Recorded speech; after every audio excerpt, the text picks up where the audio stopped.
High বন্ধুরা, তোমরা সবাই কেমন আছো? আশা করি তোমরা সবাই ভালো আছো। আমি শুরু করছি সোলো লেভেলিং সিজন 2 অ্যানিমেশন, যেখানে শেষ হয়েছে তার পরের চ্যাপ্টারগুলো। আমাদেরকে ফিউনারেল পরের সিন দেখায়, যেখানে জিনো আর চেয়ারম্যান গু দুজনে কথা বলছে। চেয়ারম্যান বলছে, তাহলে কি তুমি কি প্ল্যান করছো? একটি গিল্ড বানানোর? হান্টার সান জিনু, যাদের এস র্যাঙ্ক হান্টার লাইসেন্স আছে, তাদের গিল্ড মাস্টার পারমিটের প্রয়োজন নেই। তাদের যা করতে হবে তা হল সমিতিকে একটি ফোন করা, বাকিটা আমরা দেখব। জিনু বলে হ্যাঁ। তারপর জিনু মনে মনে বলছে যে এস র্যাঙ্ক হান্টার হওয়ার সুবিধাগুলি সম্পর্কে জানার জন্য আমার এই সুযোগটি নেওয়া উচিত। তারপর চেয়ারম্যান বলছে, আমি ভাবছিলাম যে দ্বীপে কি তুমি কোনো ব্যারিয়ার দিয়েছো? জিনো শুনে অবাক হয়ে গিয়ে বলছে, কি? চেয়ারম্যান বলছে, পিঁপড়েদের দেখাশোনা করতে এবং ম্যাজিক ক্রিস্টাল সংগ্রহ করতে যাওয়ার সময় লোকজন অজ্ঞান হয়ে গিয়েছিল। তারা সবাই ছিল এ র্যাঙ্ক আর বি র্যাঙ্ক হান্টার্স, যাদের মধ্যে নাইটস গিল্ড এর সদস্যরাও ছিলেন। আমি জিজ্ঞেস করেছিলাম কারণ হয়তো আমি ভেবেছিলাম যে তুমি ব্যারিয়ার দিয়েছিলে সেটাও ভুলে গেছো। তারপর জিনুও বলছে, না, আমি এরকম কিছু করিনি। চেয়ারম্যান বলছে, আমি ঠিক যেমনটাই ভেবেছিলাম। জিনুও বলছে, ওই লোকেরা কি বলল? চেয়ারম্যান বলছে, ওরা মনে রাখতে পারেনি যে ওদের অজ্ঞান হওয়ার আগে কি হয়েছিল। আসলে আমরা জানি না যে তারা ম্যাজিক দ্বারা আক্রান্ত হয়েছিল কিনা। তারপর জিনুও কিছু বলেনি, কিন্তু জিনু মনে মনে বলছিল, পিঁপড়েরা কি কোনো ফাঁদ ফেলে রেখেছিল? তারপর চেয়ারম্যানের সিকিউরিটি গার্ড ডাক দিয়ে কানে কানে কিছু বলে। তখনই চেয়ারম্যান জিনুয়াকে বলে, অতিথি সময়ের চেয়ে আগেই চলে এসেছে, তাই আমাকেও আগেই চলে যেতে হবে। আর আপনার সময়ের জন্য থ্যাংক ইউ। জিনুয়া বলে, ইউ আর ওয়েলকাম। তারপর জিনুও ভাবছে আমাকেও চলে যাওয়া দরকার। তারপর আমাদেরকে জিনুও নিজের কারের কাছে দেখায়। ওখানে জিনুওকে জিজ্ঞেস করছে, আপনি কি মিস্টার সানজিনুও? তারপর ও বলছে, হ্যালো মিস্টার সানজিনুও, আমি মার্কিন যুক্তরাষ্ট্রের হান্টার ব্যুরো থেকে একজন সিনিয়র এজেন্ট অ্যাডাম হোয়াইট। জিনুও মনে মনে বলছে, হান্টারদের ব্যুরো? অ্যাডাম জিনুয়াকে বলছে, তুমি আমাকে অ্যাডাম বলে ডাকবে। তারপর অ্যাডাম বলছে, তোমার অফিসে তোমার সাথে দেখা করতে গিয়েছিলাম, কিন্তু তোমার সাথে দেখা করা আমার পক্ষে কঠিন ছিল। দয়া করে বুঝতে পারবে যে তোমার সাথে আমার এইরকম একটি জায়গায় দেখা করার জন্য আমি বাধ্য ছিলাম। জিনুয়া মনে মনে বলছে, এই আমার অফিসে গিয়েছিল। জিনুয়া আবার মনে মনে বলছে, হ্যাঁ, এটা ভাবার বিষয়। এটা কি সেই বাইরের দেশের লোক যার কথা আমার ইউজিন বলছিল? তারপর জিনুয়া অ্যাডামকে বলছে, তুমি কেন আমার সাথে দেখা করতে চাও? অ্যাডাম বলছে, আমি আপনাকে কিছু তথ্য দিতে চাই। জিনুয়া বলছে, কি তথ্য? তারপর অ্যাডাম বলছে, আপনি সম্ভবত এই তথ্যটি শুনবেন না যে কোনো দেশ বা প্রতিষ্ঠান থেকে, আমাদের কাছ থেকে ছাড়া। জিনুয়া বলছে, তুমি আমাকে এই ধরনের তথ্য কেন জানাচ্ছ? তারপর অ্যাডাম বলছে, শুধু কিছু সংখ্যক লোকেদের জানালে আমাদের লাভ আছে। মূলত আমি একমাত্র ছিলাম যে তোমার সাথে দেখা করার জন্য, কিন্তু ডেপুটি ডিরেক্টর জেজু দ্বীপপুঞ্জের অভিযানে এতটাই আপনাকে দেখে আক্রান্ত হয়েছিলেন যে তিনি আপনার সাথে সরাসরি দেখা করতে চেয়েছিলেন। এটি একটা রেয়ার কেস। বাকিটা ডেপুটি ডিরেক্টর আপনাকে বলবেন। আমি এখান থেকে খুব দূরে একটি গাড়ি রেডি করেছি। তুমি কি তার সাথে দেখা করতে চাও? জিনুয়া মনে মনে বলছে, তথ্য? তারপর জিনু অ্যাডামকে বলছে, তথ্যটি বিশ্বাসযোগ্য কিনা তা আমি নিশ্চিত নই, ভাবার পর তোমাকে ফোন করব। তারপর অ্যাডাম বলছে, আমি প্রায় ভুলে গিয়েছিলাম, আলোচনার ক্ষেত্রে আপনার কাছে যত ভালো কার্ড থাকবে তত বেশি তা ঢেকে রাখা উচিত নয়। তারপর জিনু কারের ভিতরে বসে পড়ল। তারপর অ্যাডাম বলছে, আপগ্রেডার, তুমি কি সেই অ্যাওয়েকনার সম্পর্কে জানো যে অন্য একজন অ্যাওয়েকনারের ক্ষমতা বৃদ্ধি করতে পারে? তারপর আমাদেরকে কিছু গাড়ি দেখায়। গাড়িটি একটি বিল্ডিং এর কাছে এসে থামে। তারপর অ্যাডাম বলে, আমরা পৌঁছে গিয়েছি। তারপর আমাদেরকে একটা দরজা দেখায়। তারপর আমাদেরকে জিনো আর অ্যাডামের সামনে একজনকে দেখায়, যে বলে, তোমার সাথে দেখা করে আমি খুশি হলাম, আমি ডেপুটি ডিরেক্টর মাইকেল কন্নর। তারপর জিনবো বলল, আমি হলাম সান জিনবো। বলে দুজনে হাত মেলায়। তারপর অ্যাডাম বলে, ট্রান্সলেশনটি আমার উপর ছেড়ে দিন। তারপর জিনু, অ্যাডাম আর ওদের সামনে মাইকেল একটা ঘরের সোফায় বসে আছে দেখায়, আর ওদের পাশে অনেক সিকিউরিটি গার্ডকে দাঁড়িয়ে থাকতে দেখায়। তারপর মাইকেল বলে, আমি সোজাসুজি কথা বলবো হান্টার জিনবো। তারপর মাইকেল ওদের সামনে একটি ফাইল রাখে আর বলে, আমেরিকার পরদেশবাসীদের জন্য এই ফাইলটি। আরো বলে যে তাদের দেখাশোনা করতে সাধারণত 1 থেকে 2 বছর সময় লাগে, কিন্তু হান্টার সান জিনবোর জন্য এটা আলাদা। আর বলে, 1 সেকেন্ড, তুমি যদি শুধু ইংলিশ কথা বলতে পারো তাহলে তুমি একজন আমেরিকান নাগরিক হতে পারো। জিনবো কিছুক্ষণ কিছু বলে না। তারপর সিরিয়াস হয়ে বলে, আমি এখানে এসেছি কারণ এজেন্ট অ্যাডাম আমাকে বলেছিলেন যে আমি তথ্য উপার্জন করতে পারি। জিনবো মনে মনে বলে যে অ্যাওয়েকনার আর একজন অ্যাওয়েকনারের ক্ষমতা বৃদ্ধি করে, আপগ্রেডার। তারপর জিনবো মাইকেলকে বলে, কারো ক্ষমতা বৃদ্ধি করা এটি কি সত্যি সম্ভব? তারপর মাইকেল চোখ বন্ধ করে একটু হাসে বলে, তোমাকে সত্যটা বলার জন্য সেই ক্ষমতার ব্যক্তি এখানে আছেন। তারপর মাইকেল মাথাটা পিছনের দিকে করে বলে, মিস সিলনার রুমে আসছে। তারপর মাইকেলের পিছনে একজনকে একটু দেখায় আর ওই মেয়েটার পা দেখায়। তারপর জিনবোর চোখগুলো জ্বলতে শুরু করে। মাইকেল বলছে এই পুরো পৃথিবীতে শুধুমাত্র একজনই আছে যে অ্যাওয়েকনারদের ক্ষমতা বাড়িয়ে দিতে পারে, আর ওই ব্যক্তিটি হলেন মিস নর্মা সেলনার। জিনু নর্মাকে দেখে মনে মনে বলছে, আমি দেখেই বুঝতে পারছি উনি বাকি অ্যাওয়েকনারদের থেকে আলাদা। তারপর মাইকেল বলছে, মিস নর্মা, আপনি জিনুকে আপনার ক্ষমতা একটু দেখিয়ে দিন। তারপর মিস নর্মা বলছে, তুমি আমার ক্ষমতার বিষয়ে সন্দেহ করবে। সবাই প্রথমে আমায় দেখে একই রকম সন্দেহ করে, আর জিনুর মুখটা দেখে মনে হচ্ছে যে ও ভাবছে, আরে চাচি, তোমায় দেখে আমি বুঝে গিয়েছি তুমি বাকিদের থেকে আলাদা, অত শো অফ করে লাভ নেই নিজের ক্ষমতা নিয়ে, এটা আমি বলছি। তারপর মিস নর্মা সামনের টেবিলে টুপিটা রাখতে রাখতে বলছে, যাই হোক, একবার তুমি আমার ক্ষমতার স্বাদ পেলে তারপর একটু হেসে বলছে, তুমি আরো বেশি নেওয়ার জন্য আমার কাছে ভিক্ষা চাইবে। তারপর মাইকেল একটু ঘাবড়ে গিয়ে বলছে, মিস নর্মা। তারপর আবার আমাদেরকে জিনুও আর নর্মার সিন দেখায়, যেখানে নর্মা জিনুর একটু মুখের সামনে গিয়ে বলছে, যেমনটি তুমি আগে থেকেই জানো, প্রত্যেকটি অ্যাওয়েকনারের নিজের ক্ষমতার লিমিট থাকে, আর কেউ নিজের লিমিটের বাইরে পাওয়ার ইউজ করতে পারে না। জিনুও ওনার কথা মন দিয়ে শুনছে দেখায়। আর আবার নর্মা জিনুর সামনে সোফায় বসে কেক কাটতে কাটতে বলছে, তাই অ্যাওয়েকনারের ক্ষমতার একটা লিমিট থাকে, যদি না সে দুবার অ্যাওয়েকনিং হয়। এই জিনিসটি হান্টারদের মধ্যে সাধারণ জ্ঞান। তারপর জিনুও ওকে জিজ্ঞেস করছে, কিন্তু তুমি কি এটা চেঞ্জ করতে পারো? মিস নর্মা কেকটা কাটতে কাটতে বলছে, হ্যাঁ, অ্যাওয়েকনারদের লিমিটের বাইরে পৌঁছাতে সাহায্য করার ক্ষমতা আমার আছে। তারপর মিস নর্মা চামচটা জিনুর দিকে করে বলছে, আমি 3টি ধাপের প্রক্রিয়ার মাধ্যমে আমি তাদের ক্ষমতাগুলি বাড়িয়ে দিতে পারি। এই শক্তিকে কি বলবো আমি ঠিক বুঝতে পারছি না, যদিও আমি হয়তো জোর করে অ্যাওয়েকনিং করছি, অথবা হয়তো কারো প্রকৃত ক্ষমতাকে বের করে আনছি। তারপর মাইকেল একটু হেসে আর জিনুর দিকে চোখটা করে বলছে, সে যা বলেছে সবই সত্য। যাই হোক, মিস নর্মা যখনই তার ক্ষমতা ব্যবহার করে তখন তার দীর্ঘ সময় বিশ্রামের প্রয়োজন হয়, তাই প্রতি বছর মাত্র 3 বা 4 জন একনার ব্যক্তি তার সাহায্য পেতে সক্ষম। তারপর জিনবো মনে মনে বলছে, আমি কি সেই 3 বা 4 জনের একজন হতে যাচ্ছি? যদিও সে সত্যি কথা বলছে, তাহলে তার অসাধারণ ক্ষমতা আছে। তারপর জিনবো বলছে, এই প্রক্রিয়াটি ঠিক কতটা কার্যকরী? মিস নর্মা বলছে, এটা প্রত্যেক ব্যক্তির জন্য আলাদা, কিন্তু 3টি ধাপ অতিক্রম করার পর ব্যক্তিটি অভিজ্ঞতা লাভ করবে। ক্ষমতা 20% থেকে 30%-এর মধ্যে বাড়তে পারে। তারপর জিনবো মনে মনে বলছে, কি 20% থেকে 30%? এটা তো পাগলামি। জনসাধারণের কাছ থেকে এত ঘৃণা পাওয়া সত্ত্বেও কেন হংডংস আমেরিকা চলে যাওয়ার সিদ্ধান্ত নিল, তা এখন আমি বুঝতে পারছি। কে এমন প্রস্তাব মানা করবে? এরকম সুযোগ পেলে যে কোনো হান্টার লাফিয়ে পড়বে। তারপর জিনবো জিজ্ঞাসা করছে, যদি কেউ তার ক্ষমতা সম্পর্কে জানতে পারে তাহলে? তখন মাইকেল জিনবোকে বলছে, ঠিক এই কারণেই সে আমাদের গার্ডে আছে। আমরা তার নিরাপত্তা নিশ্চিত করার পাশাপাশি তাকে উপযুক্ত স্যালারি দেওয়া হয়, এবং সে এই কারণেই সে আমাদের নির্বাচিত হান্টারদের ক্ষমতা বৃদ্ধি করে। তারপর মিস নর্মার দিকে হাত দেখিয়ে বলছে, মিস নর্মার ক্ষমতা, আমরা আপনাকে এই উপহারটি দিতে চাই মিস্টার জিনুও। আর মিস নর্মাকে বসে বসে কফি খেতে দেখায়। তারপর জিনু মাইকেলের দিকে চোখটা করে মনে মনে বলছে, একটা গিফট, তাই না? তারপর মাইকেলকে বলছে, তোমার মানে অফার ছিল না?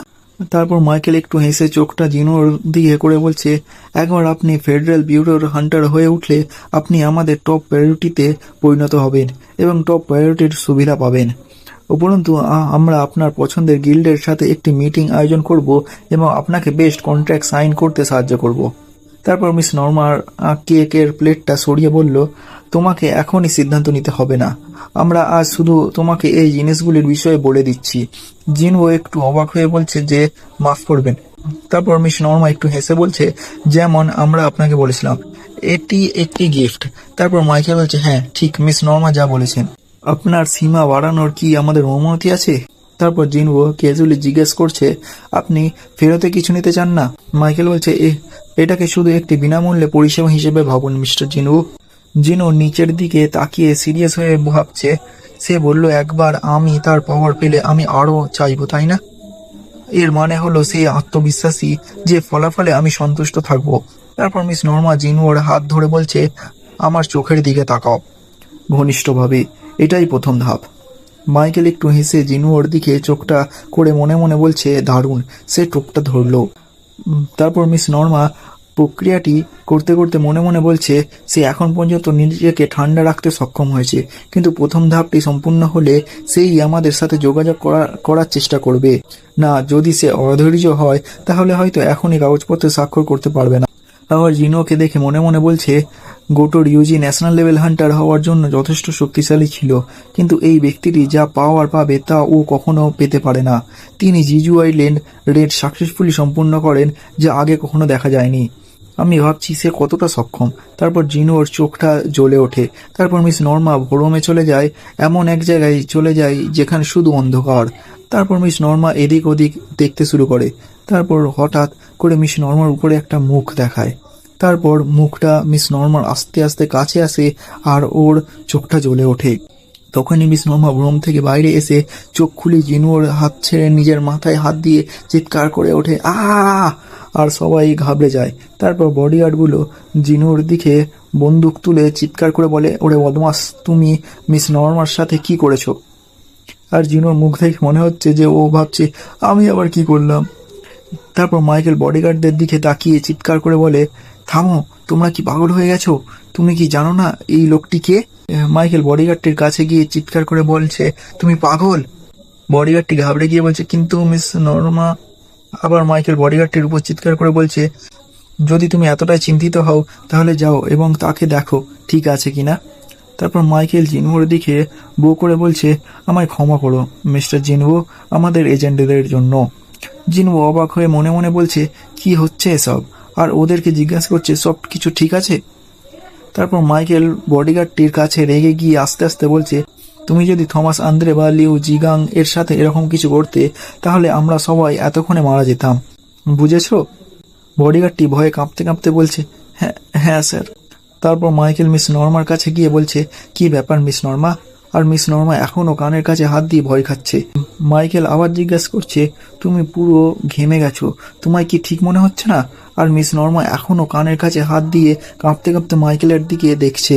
তারপর মাইকেল জিনোর দিকে তাকিয়ে জিনোকে বলছে, মনে হচ্ছে মিস নর্মা আজ আবহাওয়ার জন্য খারাপ বোধ করছে। আমরা যদি অন্য কোনো দিন এটা করি তাহলে কি আপনার কোনো প্রবলেম নেই তো? আমি আপনার সাথে যোগাযোগ করব মিস্টার জিনবো। জিনবো বলছে, ঠিক আছে। তারপর মাইকেল অ্যাডামের দিকে তাকিয়ে অ্যাডামকে বলছে, অ্যাডাম, দয়া করে জিনবোকে বেরোনোর পথ দেখান। অ্যাডামও একটু ঘাবড়ে গিয়ে বলছে, অবশ্যই। আবার মাইকেল মিস নর্মাকে জিজ্ঞাসা করছে, মিস নর্মা কি হয়েছে? এখন আমাদেরকে মিস নর্মাকে ঘামছে আর ভয় খাচ্ছে দেখায়। তারপর মিস নর্মা নিজের হাত কাঁপতে কাঁপতে বাড়িয়ে বলে, সে সে একজন রাজা এবং সেই দিক থেকে একজন শক্তিশালী।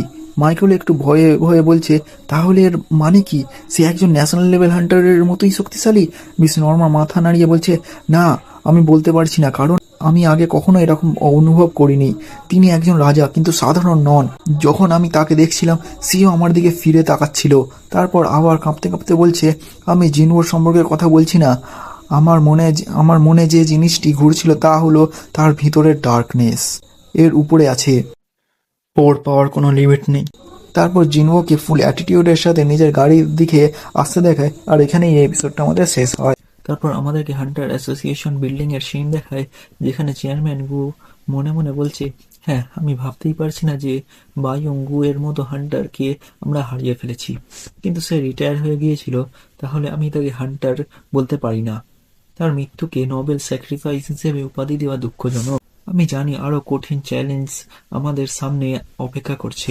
আমরা আরো বেশি ক্ষয়ক্ষতি এবং মৃত্যু দেখতে চলেছি, যেটা এবারের থেকে অনেক বেশি হবে। তখনই চেয়ারম্যান গু এর ফোনটা বেজে ওঠে। চেয়ারম্যান গু ফোনটা তুলে একটু সিরিয়াস হয়ে বলে, কি?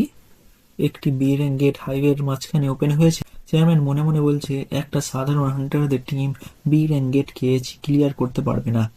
তারপর ফোনে বলছে, আমি বড় গিল্ডসদের মধ্যে একজনকে। তারপর চেয়ারম্যান গু বলে, 1 মিনিট, সাং জিনুও হাইওয়ের পাশেই একটা নতুন গিল্ড ওপেন করেনি? তারপর জিনুওকে দেখায়, যেখানে জিনুও গাড়িতে বসে বসে মিস নর্মার কথা ভাবছে। বলছে যে আমি জানি সে কিছু দেখেছে, কিন্তু সে এক্স্যাক্টলি কি দেখেছে? সে আমার সিস্টেমের বিষয়ে জানতে পারেনি তো? সে কি জন্য এত ভয় খাচ্ছিল? আমি দেখতে পাচ্ছিলাম তার চোখে ভয়টি। এই জন্যই আমি জানি সে আমার সাথে আবার দেখা করতে চাইবে। যাই হোক, এখানে এত ট্রাফিক কেন? এই জন্যই আমি সাবওয়েতে যেতেই পছন্দ করি। তখনই জিনুওকে গুগান হির এর কল আসে। জিনও কল তোলে আর চেয়ারম্যান গু বলে, হ্যালো মিস্টার সাং, আমি গু গানহি বলছি। জিনও বলে, হ্যালো মিস্টার গু, আমি আপনার কি সাহায্য করতে পারি? তারপর চেয়ারম্যান গু সবকিছু বলে দেয়। তখন জিনবো বলে, কি রোডের মাঝখানে একটি গেট ওপেন হয়েছে? জিনবো মনে মনে বলছে, তাই জন্য এত ট্রাফিক জ্যাম হয়েছে। তারপর চেয়ারম্যান গু বলে, হ্যাঁ একটি বিরাং গেট, তুমি কি ওটা দেখে নেবে একবার? তারপর জিনবো বলছে, এটা কি ঠিক হবে কোনো পারমিশন ছাড়া গেটে এন্ট্রি করার? চেয়ারম্যান গু একটু হেসে বলছে, হা হা মিস্টার সাং, তুমি কি ভাবো এই পারমিশনটি কে প্রদান করেন? জিনবো বলছে, এই পারমিশনটি হান্টার অ্যাসোসিয়েশন প্রদান করেন। চেয়ারম্যান গু বলছে, তাহলে তুমি কার সাথে এখন কথা বলছো? জিনবো বলছে, হান্টার অ্যাসোসিয়েশনের চেয়ারম্যানের সাথে। চেয়ারম্যান গু হেসে বলছে, হা হা ঠিক, তাই চিন্তা করো না। জিনবো বলছে, আমি খুশির সাথে এই ফ্রি এক্সপিরিয়েন্স পয়েন্টগুলি নেব, আমার মানে থ্যাংক ইউ। তারপর গেটের সিন দেখায়, যেখানে একটি রিপোর্টার রিপোর্টিং করছে, আপনারা যে গেটটি আমার পিছনে দেখতে পাচ্ছেন, এটি এখনই সিওহাই এক্সপ্রেসওয়েতে ওপেন হয়েছে। এবং এমনই করে সে রিপোর্টিং করে যাচ্ছে। আর ওখানে হান্টার অ্যাসোসিয়েশনের লোকেরা সবাইকে বলছে, সকলকে আমরা অনুরোধ করছি যে আপনারা আমাদের নির্দেশ অনুসরণ করুন। আর তারপর একজন হান্টার অ্যাসোসিয়েশনের এজেন্ট একজনকে গেটের কাছে যেতে দেখে বলছে, হে তুমি এখানেই দাঁড়িয়ে যাও, এটা একটি রেস্ট্রিক্টেড এরিয়া। তারপর ওকে ভালো করে দেখে বলছে, হ্যাঁ তুমি এস র্যাঙ্ক হান্টার সান জিনবু? তারপর সবাই জিনুকে দেখে বলছে, এটা সান জিনবু, সে নিজে এই গেটটি ক্লিয়ার করতে এসেছে। তারপর ওই এজেন্টটা জিনুকে বলছে, তোমাকে কি এখানে টেনে এনেছে মিস্টার সান? তুমি হতে পারো এস র্যাঙ্ক হান্টার, কিন্তু তুমি রুলসকে না মেনে চলে যেতে পারো না। তোমার কাছে পারমিশন আছে গেটে এন্ট্রি করা? তোমার কাছে পারমিশন থাকলেও আমি তোমায় গেটে এন্টার করতে দেব না যতক্ষণ না তুমি হান্টারদের একটি টিম নিয়ে আসো যেটা এই গেটে এন্টার হওয়ার মতো রিকোয়ার্ড আছে। জিনু মনে মনে বলছে, আমি এরকম কিছু হবে আগেই বলেছিলাম। জিনু ফোনে চেয়ারম্যান গুকে বলছে, স্যার আমি গেটের সামনে এসে গিয়েছি, কিন্তু এখানে একটা ছোট প্রবলেম আছে। জিনু ফোনটা এজেন্টটাকে দিয়ে বলে, এ নাও কথা বলো। এজেন্টটি একটু ঘাবড়ে বলছে, কে আমি? আমায় কার সাথে কথা বলতে হবে? জিনবো বলছে, এমন একজন যার সাথে তুমি আর্গিউ করতে পারবে না। চেয়ারম্যান গু ফোন থেকে বলছে, আমি গুগান হি বলছি। এজেন্টটি ঘাবড়ে ঘাবড়ে ফোনে বলছে, হ্যাঁ হ্যাঁ হ্যাঁ, আপনি যেরকম বলবে আমি সেই রকমই করবো স্যার। জিনবো বলছে, তাহলে এবার আমি দেখে নিচ্ছি বলে জিনু গেটে এন্ট্রি করে যায়। এজেন্টটি মনে মনে বলছে, আমি আশা করি সে তার গোড়ালিতে আঘাত পাবে এবং মোচড় দেবে। বাকি সবাই এজেন্টরা গেটের দিকে দেখে ঘাবড়ে গিয়ে বলে, কি হচ্ছে এটা? গেটটি নিজের কালার চেঞ্জ করছে। ওই এজেন্টটাও চিৎকার করে বলছে, একটি রেড গেট। আর মনে মনে বলছে, আমি চাইছিলাম যে সে আহত হোক, তাই কি এটা ঘটতে পারে? জিনু গেটে এন্ট্রি করেই বলছে, আমার মনে হচ্ছে আমি একটি রেড গেটে এন্ট্রি করেছি, এন্ট্রেন্সটি বন্ধ হয়ে গিয়েছে, তাই আমাকে একটু বেশি জোর দিতে হবে। মনে মনে জিনবো নিজের মায়ের কথা ভেবে বলছে, জোর দিতে হবে নিজেকে। জিনবো নিজের মায়ের কথা ভাবছে, যেখানে জিনবোর মা বলছে, আমি চাই তুমি ওটা করো যেটাতে তুমি খুশি হও জিনবো, তুমি আগে থেকেই অ্যাওয়েকেন্ড হয়ে গেছো, তাই তোমাকে আমি রোকার চেষ্টা করব না। তাছাড়া তুমি এসট্র্যাক হান্টার, তোমার কর্তব্য হচ্ছে তুমি যতগুলো ও পারবে ততগুলো মানুষদের বাঁচানো, যেমন তোমার বাবা করতেন। সে একজন ফায়ার ফাইটার ছিলেন হান্টার হওয়ার আগে। আমি তোমার বাবাকে আগুন থেকে মানুষদের বাঁচাতে দেখি আমি তাকে ভালোবেসে ফেলেছিলাম এবং শেষে আমি তাকে বিয়ে করে নিই। তোমার মধ্যে তারই রক্ত আছে, তাই আমি কিছু করতে পারি না। তবুও নিজেকে খুব বেশি জোর দিও না, ঠিক আছে? জিনু নিজের মায়ের কথা ভেবে একটু হেসে বলছে, আমি শান্তি পেয়েছি এটি জেনে যে মা আমার হান্টার হয়ে কাজ করতে বারণ করেনি। আমি মনে করি না যে এই ডানজানটি আমার জন্য খুবই একটা চ্যালেঞ্জিং হবে।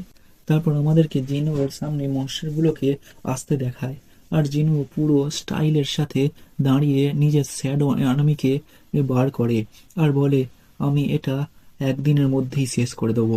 তারপরেই শ্যাডো আর্মি আর মনস্টারদের ফাইট শুরু হয়ে যায়। নাইটরা নিজেদের সোর্স নিয়ে ফাইট করছে, ম্যাজিশিয়ানরা ম্যাজিক করে মনস্টারদের উপর বড় বড় ধামাকা করছে। আর এইসবের মাঝখানে জিনু বলছে, হান্টাররা জন্ম নিয়েছে হান্ট করার জন্যই। জিনুর সাইড থেকে বাকি শ্যাডোরাও ফাইট করতে চলে যায়। আমাদেরকে জিনুর ওর কথার সাথে সাথে বাকি হান্টারদেরও সিন দেখায়, চাহিনকে মেডিটেট করতে দেখায়, তার সাথে জিনুর কথা শোনা। জিনু বলছে আর ম্যাজিক বিস্টস একমাত্র শত্রু নয় যাদের সাথে তাদের লড়াই করতে হবে। আর চাহিনকে একজন মেডিটেট করতে দেখছে, আর আমি এর নাম ভুলে গেছি। আবার জিনুর কথা শোনায়। জিনু বলছে হান্টারদের সতর্ক থাকতে হবে যেন অন্যদের শিকার না হয়। আমাদের সিন চেঞ্জ হয়ে ফাইটের সিন দেখায়, যেখানে ইগ্রিস নিজের শটটা মনস্টারের মুখের ভিতর ভরে দেয়, আর আয়রন জোরে রোয়ার করে নিজের ওয়েপেনটা মনস্টারের মাথার উপর মেরে দেয়। আবার জিনুর কথা শোনায়। জিনু বলছে যে কোনো মুহূর্তেই এই সময়টা বদলে যেতে পারে। আমাদের সিন চেঞ্জ হয়, আমাদেরকে চৈজন ইন আর বেকিউনহোকে দেখায়। মনে হচ্ছে যেন এখনই ফাইট করতে শুরু করে দেবে। আর ওদের মাঝখানে চেয়ারম্যান গুকে দেখায়। চেয়ারম্যান গুকে দেখে মনে হচ্ছে যে ও ভাবছে যে এরা শোধরাবে না। আবার জিনুর কথা শোনায়। জিনু বলছে তাই প্রথম শ্রেণীর হান্টাররা কখনো নিজেদের গার্ডস ডাউন করবে না। আমাদের সিন চেঞ্জ হয়, আমাদেরকে টাস্ক আর ট্যাঙ্কের সিন দেখায়, আর ওদের চারপাশে মনস্টারদের মরে পড়ে আছে দেখায়। আবার আমাদের সিন চেঞ্জ হয়, মাডং উককে হাসছে দেখায়, আর ওর পেছনে ওর ম্যানেজারই হবে হয়তো, আমি একেও ভুলে গিয়েছি। যাই হোক, ম্যানেজার ওর উপর রেগে ওকে মারার চেষ্টা করছে দেখায়। আর আর একজন ওকে রুকে আছে দেখায়। এটা হেভি ফানিশিং। আর জিনুও বলছে যদিও শিকার করার জন্য হাজার হাজার বিস্ট আছে। আমাদেরকে আর একটা হান্টারের সিন দেখায়, আর আমি এরও নাম ভুলে গিয়েছি। আর এখানেও একটু ওরকমই সিন দেখায়, যেখানে হান্টারটি হাসছে আর ওর ম্যানেজার ওর ওপর রেগে আছে। আবার জিনুও বলছে হান্টার্সরা কখনোই শিকার করা বন্ধ করতে পারে না। আমাদের সিন চেঞ্জ হয়, আমাদেরকে বেরুকে দেখায়। বেরু মনস্টারদের মেরে ওদের ওপর দাঁড়িয়ে একটা মনস্টার এর মাথা হাতে নিয়ে জোরে রোয়ার করে। তারপর আমাদেরকে জিনুর বোন আর মাকে শপিং করতে দেখায়, আর জিনুর কোল্ড লুক দেখায়। আর জিনু বলছে একটাও হান্টার নয় বলে শ্যাডো আর্মিদের মাঝখান দিয়ে হেঁটে যাচ্ছে। আর শ্যাডো আর্মি সবাই নীল ডাউন করে বসে আছে। সত্যি জিনুকে কিং লাগছে এই সিনটাতে। আর জিনু নিজের পাওয়ার অন করতে করতে বলছে পরবর্তী লক্ষ্য।